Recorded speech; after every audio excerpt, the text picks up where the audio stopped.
Bonjour, la vidéo d'aujourd'hui traite d'un exercice qui se trouve dans le polycopier de TD du VPS 94 à l'UTC. Donc il s'agit de l'exercice 29, donc du nouvel exercice 29. L'ancien s'appelle maintenant exercice 30.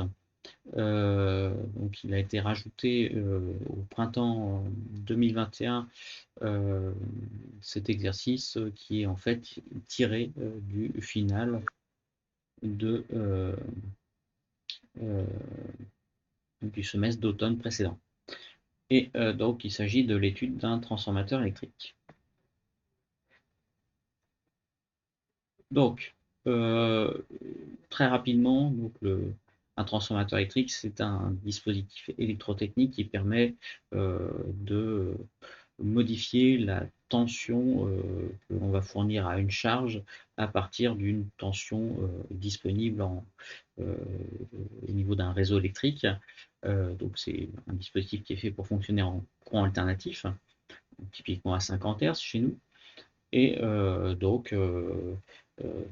quoi c'est constitué un transformateur? Eh bien, en fait, c'est un dispositif qui dispose d'un bobinage primaire qui est branché sur le réseau d'alimentation et d'un bobinage secondaire qui va être branché au niveau d'une charge. Et ces deux bobines sont isolées électriquement l'une de l'autre, mais couplées magnétiquement l'une avec l'autre grâce à un noyau de fer. L'étude que l'on se propose de faire ici se base sur un schéma électrique équivalent que l'on admettra, qui a subi des transformations. C'est un schéma électrique équivalent sans simplification a priori, mais qui a été transformé parce qu'à aucun moment dans ce schéma on ne voit d'isolation électrique entre le primaire et le secondaire du transformateur. On voit un seul circuit constitué de résistance et d'inductance connectées les unes aux autres, et d'une impédance qui n'est pas caractérisée, on note juste Z-mag. Alors voilà, on vous indique un certain nombre de choses dans le texte qui se trouve sous le schéma, à savoir que le circuit est alimenté par une source de tension sinusoïdale, de tension efficace 230 volts et de fréquence 50 Hz. Au passage, on vous note U de T égale le signal réel associé au signal complexe U bar, avec un trait en dessous du schéma, qui est le complexe équivalent. U de t égale 230 fois racine de 2 égale, là il y a une coquille, en fait c'est 230 fois racine de 2 fois cosinus oméga t, et 230 fois racine de 2, c'est à peu près 325 volts. Donc 230 volts efficaces, ça correspond à une amplitude de 325 volts pour une sinusoïde. Il y a un coefficient racine de 2 entre les deux, mais ça n'est vrai que dans le cas d'une sinusoïde. Et cosinus oméga t, oméga c'est la pulsation, c'est-à-dire 2π fois la fréquence, et donc en France, la fréquence du réseau est de 50 Hz, donc on a oméga égale 2π fois 50, ce qui vaut à peu près égal, c'est à peu près égal à 314 radians par seconde. On vous indique la valeur des différents paramètres de ce schéma, les résistances, les inductances, et on vous donne même l'impédance Z-mag du circuit. Donc voilà pour démarrer. Et donc on va étudier le circuit en deux étapes, avec d'abord une étape de simplification qui consiste tout simplement à négliger le courant IMAG, et donc on considérer que l'impédance Z-mag elle est infinie, que c'est un circuit ouvert. Donc ça c'est ce qu'on appelle l'hypothèse de Cap. Et elle est assez proche de la réalité pour des gros transformateurs. C'est raisonnable de faire cette hypothèse. Donc ça n'est pas une hypothèse particulièrement farfelue. Donc voilà pour le point de départ. Maintenant, on se propose de transcrire sous forme de schéma électrique l'hypothèse de cap à la question 29.1. On vous demande de redessiner le schéma électrique en tenant compte de cette hypothèse. Ce circuit sera utilisé pour les questions suivantes en fait. Donc je vais basculer sur le tableau. Donc le tableau consiste à redessiner le schéma, mais donc en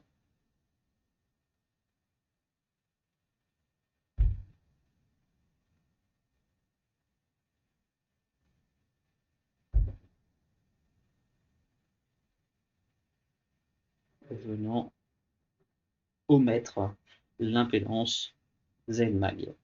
Et ce qui fait que le courant en entrée est égal au courant dans la charge, vu qu'il n'y a plus de courant en dérivation IMAG.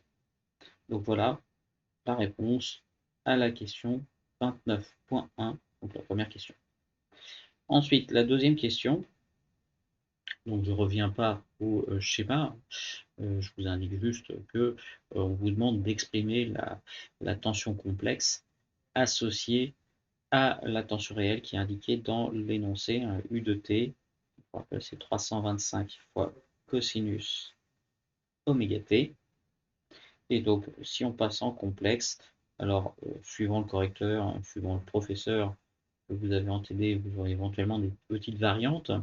Mais donc, on peut tout simplement dire que le U complexe est égal à l'exponentielle complexe dont la partie réelle donne le U de t réel. Et donc, on prend à ce moment-là une exponentielle complexe dont le module vaut 325 volts. Donc, suivant le correcteur, vous pourrez avoir à la place de 325 volts la valeur efficace, qui est liée par un coefficient racine de 2, fois exponentielle de j oméga t. Et effectivement, exponentielle de j oméga t, si on en prend la partie réelle, on trouve cosinus oméga t. Et donc, revenir dans le domaine réel consiste à omettre la partie imaginaire, qui, je vous le rappelle, pour un exponentiel j oméga t, est égal à j fois sinus oméga t. Donc, en fait, exponentielle j oméga t, c'est cosinus oméga t plus, plus j fois sinus oméga t, et on met ce deuxième terme pour revenir dans le monde réel. Donc voilà.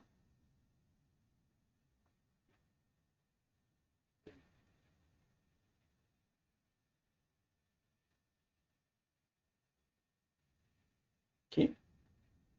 Donc nouveau tableau pour la suite. Donc pour la suite, donc je reviens au PDF. On vous demande de calculer le module et l'argument de l'impédance Z équivalente à l'ensemble R1, L1, R2, L2 et RCH.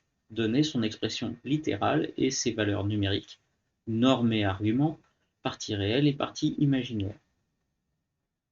Alors, pas forcément dans cet ordre-là, on va faire suivant ce qui est le plus commode. Donc, retour au tableau. Donc, question 29.3. Donc, étant donné qu'on a une association série, Z équivalent est égal à la somme des impédances. Et l'impédance de R1 ou de R2, bah, c'est R1 ou R2.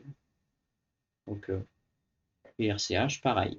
Donc, en fait, on peut les mettre les uns à la suite des autres dans notre somme, tout simplement parce que ça sera la partie réelle de notre impédance, à laquelle il va falloir rajouter la partie imaginaire. Et la partie imaginaire, elle est apportée par les deux bobines L1 et L2. Et je vous rappelle, pour une bobine d'inductance L, l'impédance c'est JL oméga. Donc pour L1 c'est JL1 oméga et pour L2 c'est JL2 oméga. Et le J oméga étant commun aux deux, on va pouvoir mettre en facteur, on va avoir J facteur de L1 plus L2, le tout fois oméga. Et donc voilà pour la forme littérale. En termes de formulation, ça c'est une forme cartésienne.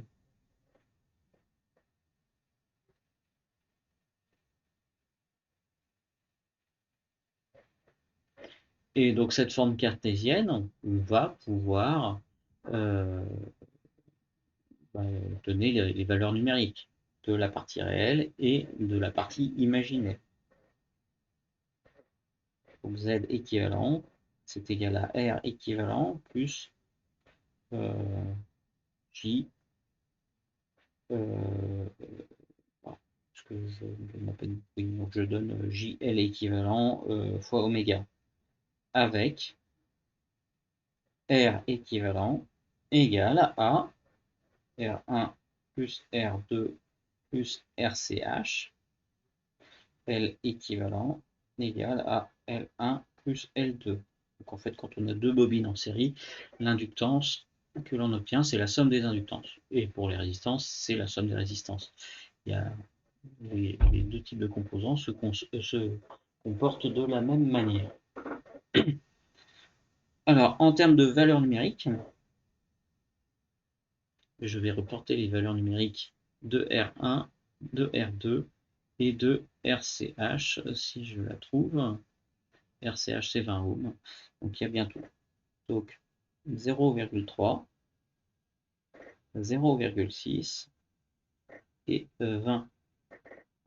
Ce qui donne 20,9 ohms. Et en ce qui concerne L1 et L2, on a L1 égale 0,6 millihenry, donc ce sont des ohms, hein, et 1,2 millihenry, ce qui donne un total de 1,8 millihenry. Et donc on peut aller un peu plus loin pour la partie imaginaire. La partie imaginaire, en fait, le L oméga, le L équivalent fois oméga, on note ça X généralement.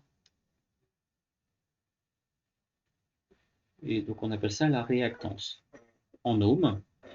Et donc la réactance en ohms, euh, si on fait l'application numérique,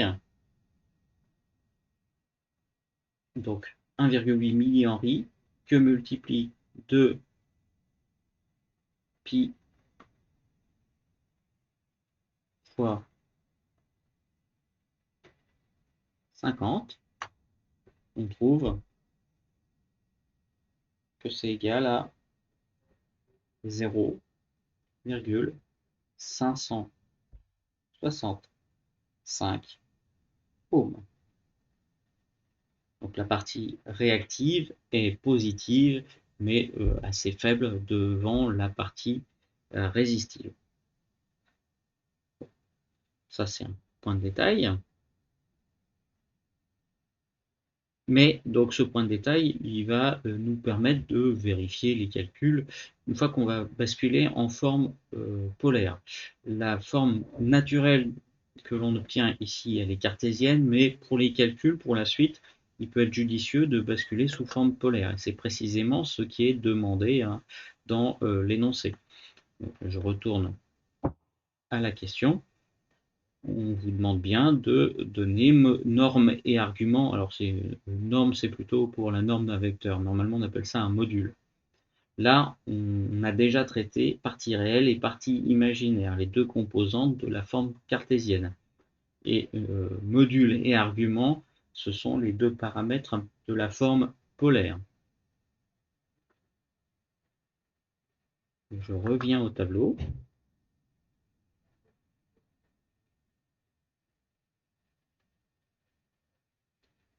Je crée un nouveau tableau. On a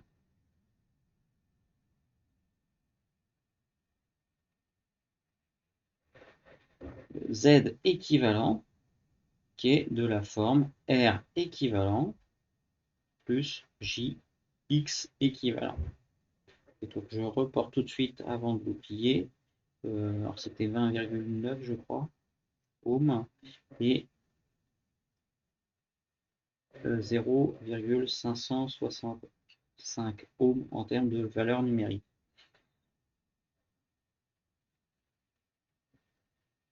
Qu'est-ce qu'il y a à faire quand on veut passer à la forme polaire?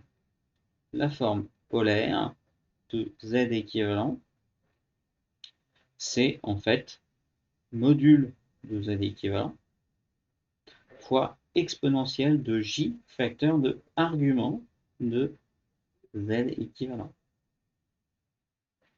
Et donc ce sont ces deux paramètres-là que l'on recherche.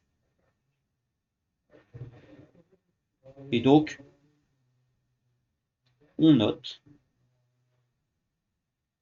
que le module de Z équivalent, lui, il est assez facile à obtenir avec la forme cartésienne. C'est tout simplement, on a affaire à un triangle rectangle, la partie réelle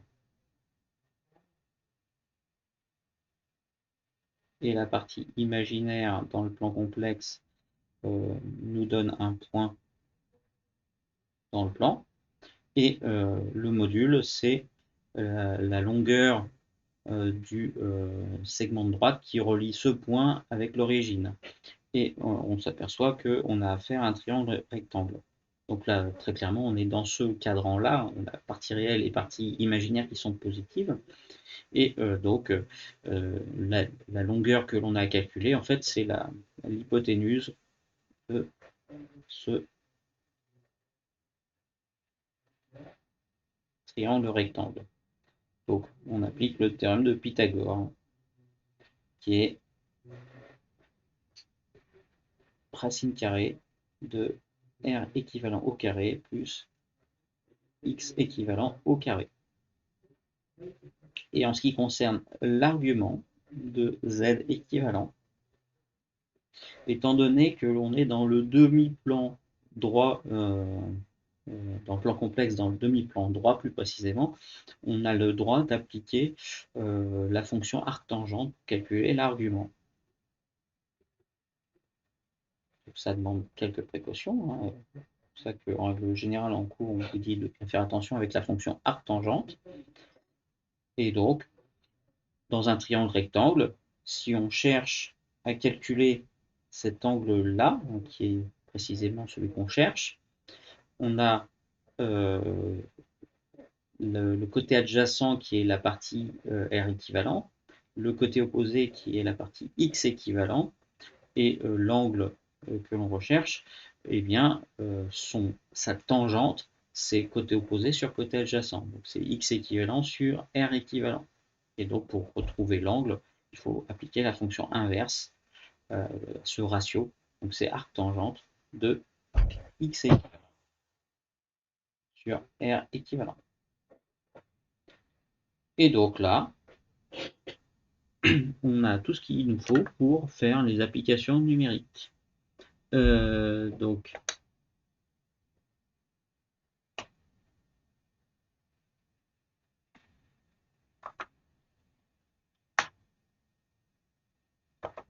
si je ne me suis pas trompé,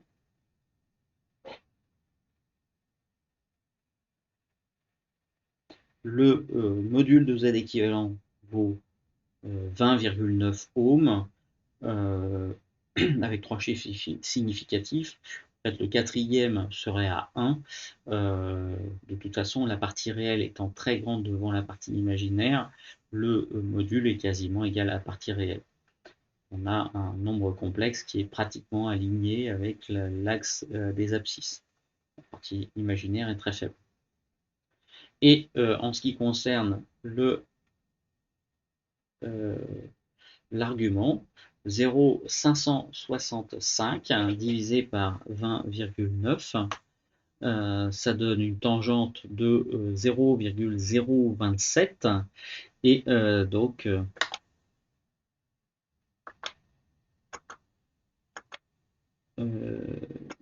si j'applique la fonction arctangente, c'est là que ça me donne n'importe quoi. C'est bizarre. Quelque chose qui ne va pas. Je vais changer de calculatrice. Donc,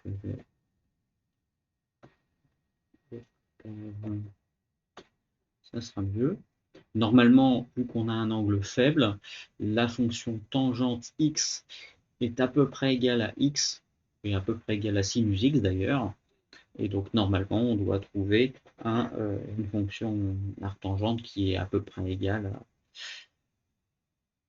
à x équivalent sur r équivalent.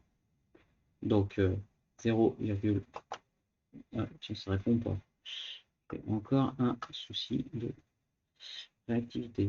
0,565 divisé par 20,9. Et donc, arctangente de ce résultat, ça me donne, bien sûr, une faute de frappe.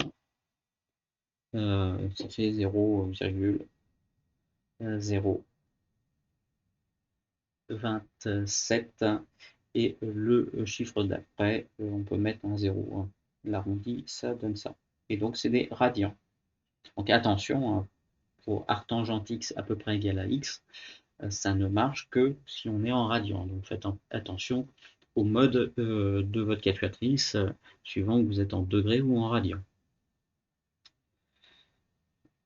Donc voilà pour cette question 3.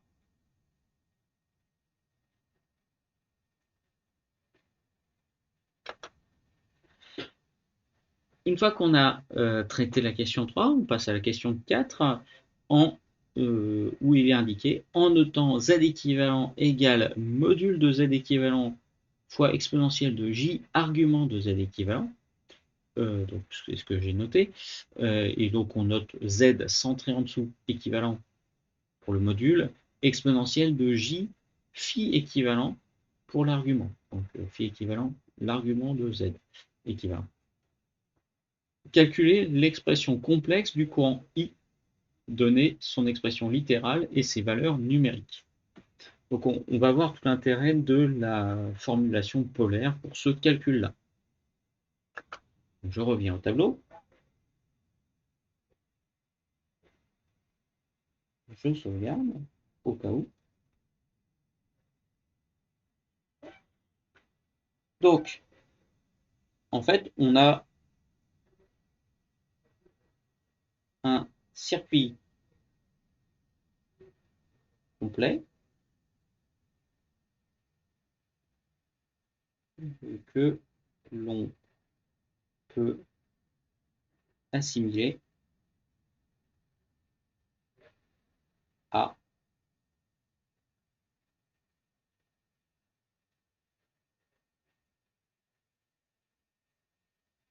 ça. Et donc dans ce circuit, il y a un courant qui est ça. La loi d'Ohm généralisée nous dit que U égale à Z équivalent fois I. D'où I égale à U sur Z équivalent. Et donc, on a tout ce qu'il nous faut pour calculer I. I est égal à U dont on a l'expression, 325 exponentielle de J oméga T, sur Z équivalent dont on a noté l'expression Z équivalent centré en dessous, exponentielle de J phi équivalent. Et le résultat remarquable sur la forme polaire, c'est de noter que le module d'une fraction est égal à la fraction des modules. Donc en fait, le module de cet ensemble, ça sera 325 sur Z équivalent. Et que l'argument d'une fraction est égal à la différence des arguments. Donc en fait, comme on a une forme polaire au numérateur et une forme polaire au dénominateur, on a les arguments des deux. Et il suffit de faire exponentielle de j facteur de la différence des arguments, oméga t moins phi ec. Et ce que l'on sait, c'est que une fois cette expression donnée, on peut revenir au monde réel en posant I de t, qui sera une sinusoïde, dont l'amplitude est égale à l'amplitude de ce qu'on vient de trouver, donc 325 sur z équivalent, fois cosinus de l'argument, donc cosinus de oméga t moins phi équivalent. Donc voilà pour la forme littérale. Et pour l'application numérique,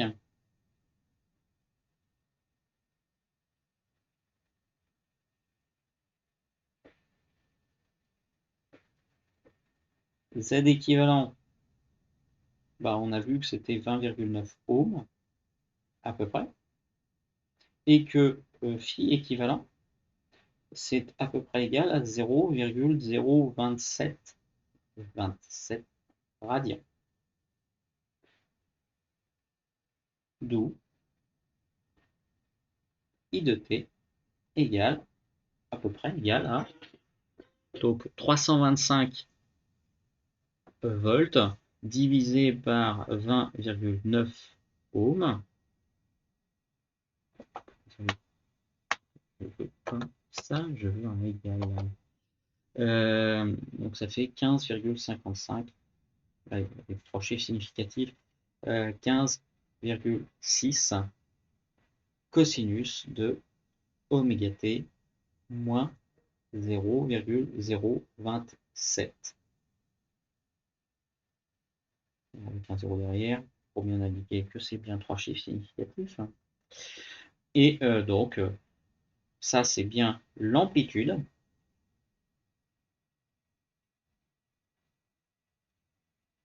Et ça c'est le déphasage. Et comme on a un signe moins ici, ça veut dire que le courant est en léger retard sur la tension. Donc U de T en l'occurrence. Donc I de T est légèrement en retard sur la tension U de T.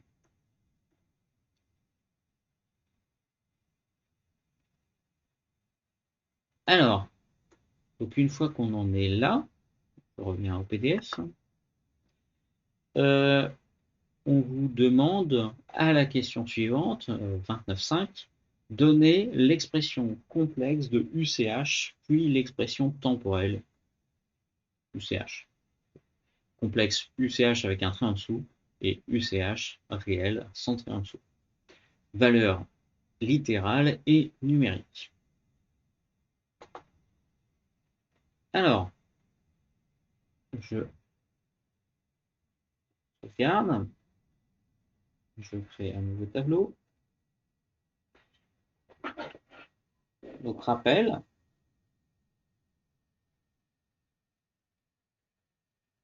Du schéma.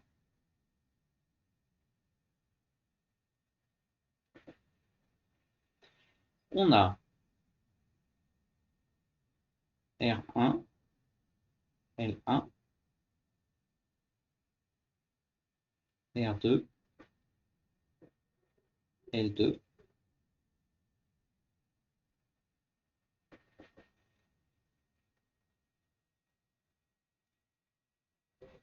U, et donc ici I, ici ICH, mais donc comme il n'y a qu'une seule maille, ICH est égal à I.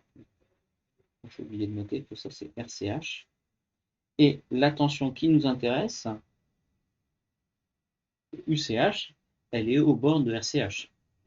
Donc, deux options quand on veut faire ce calcul de UCH. Soit c'était la première question qui était posée et on peut établir directement une expression de UCH en fonction de U et des éléments du circuit par application de la formule du pont diviseur de tension. On a très clairement une association série d'impédances dont on connaît la tension d'alimentation globale et on s'intéresse à une fraction de cette tension qui vient aux bornes d'un des éléments, RCH en l'occurrence.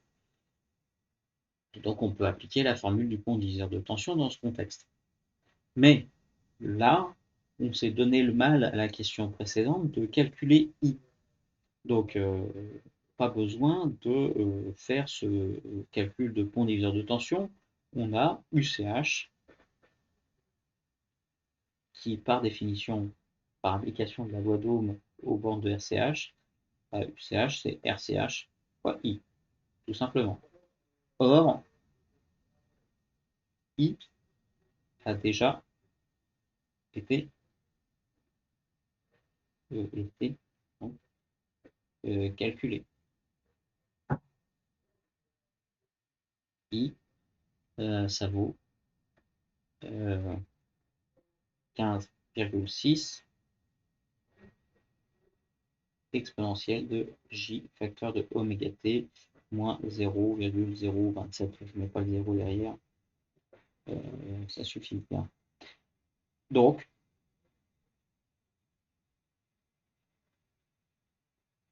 alors le 15,6, hein, c'est le module de U divisé par Z équivalent. Donc on peut l'exprimer sous forme littérale. Hein.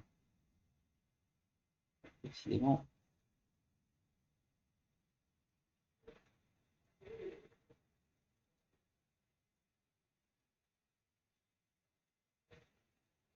Et puis, donc ça, c'est phi équivalent. Donc moins phi équivalent. Donc si on voulait l'exprimer de manière littérale, on peut. Et donc c'est pas ça que je veux, c'est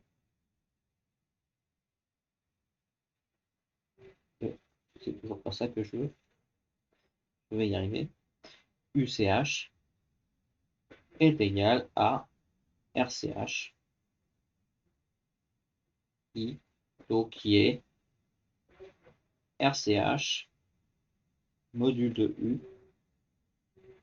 sur Z équivalent exponentielle de J facteur de oméga t moins phi équivalent. Et donc là, on a tout ce qu'il nous faut pour faire l'application numérique de ça. Et puis ça, on l'a déjà. Hein. Donc moins 0,027.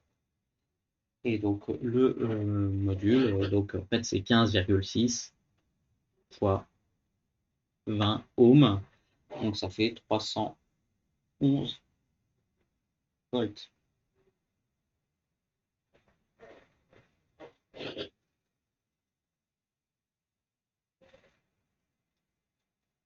Et donc la question 29.5, hein, c'est toujours celle-là que l'on traite, bah, ça se termine par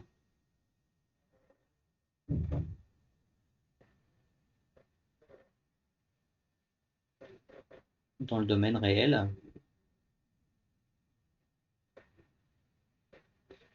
UCH de t est à peu près égal à 311 cosinus de oméga t moins 0,027. Donc une tension légèrement plus faible que la tension en entrée et légèrement en retard.